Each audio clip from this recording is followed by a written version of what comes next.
Alden Richards, hindi kayang pakawalan ang tamis na pagmamahal ni Catherine Bernardo. Kaya sadyang sayang lamang ang lahat, lalo na kapag mauwi lamang sa wala ang isang relasyong tunay na nagbibigay saya, kilig at pag-asa sa kanilang milyon-milyon ng mga taga-subaybay. Siyempre, kung talagang nais nila na may pagpatuloy ang relasyon ng dalaga at binata, of course, mananatili umano ang isang malaking pag-asa, ipagpatuloy ang pag-asang nagbibigay saya sa taong bayan. Siyempre, si Catherine ay hindi magpapatalo sa kung ano man ang kanilang nasimulan sa kalang relasyon ni Alden at Catherine. Of course, mananatili umano ang malaking pag-asa. Si Alden Richards lamang ang lalaking patuloy na umiibig sa pretty girl na si Catherine, kaya kahit ano pa ang paninira at kahit ano pa mga negatibong issue ang dadaan sa relasyon ni Alden at Catherine ay mananatili talaga ito sa mahabang panahon. Natural lamang na patunayan na lang ni Alden Richards ang lahat, dahil kung tutuusin, sayang at sadyang nakakapanghinayang kung mauuwi lamang sa wala ang lahat.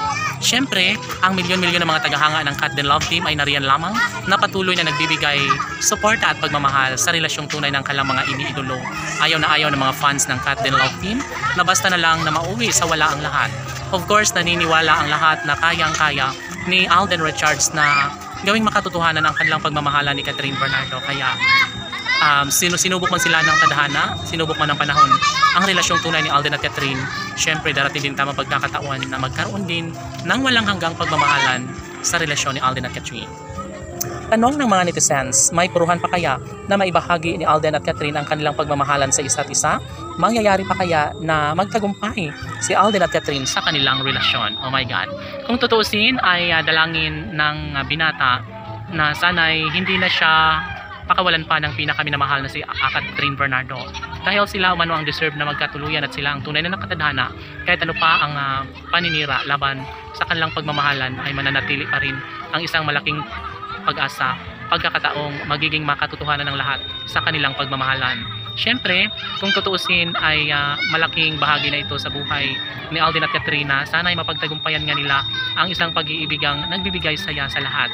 Si Alden Richards ay punong-puno ng pag-asa, punong-puno ng ligaya, dahil nariyan si Catherine Bernardo na patuloy sa kanya ay nagbibigay pagpapahalaga at pagmamahal.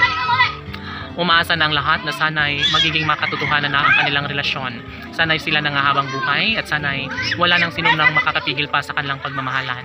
Mananatili ang isang malaking pag-asa, lalo na at hanggang ngayon ay palaging sinasabi ni Alden Richards na gagawin niya ang lahat upang sa ganun ay mananatili ang kanyang pagmamahal para sa actress na si Catherine, dahil ito lamang ang babaeng gusto niyang makasama hanggang sa pagtanda. Si Alden ay para lamang kay Catherine Bernardo. Laban!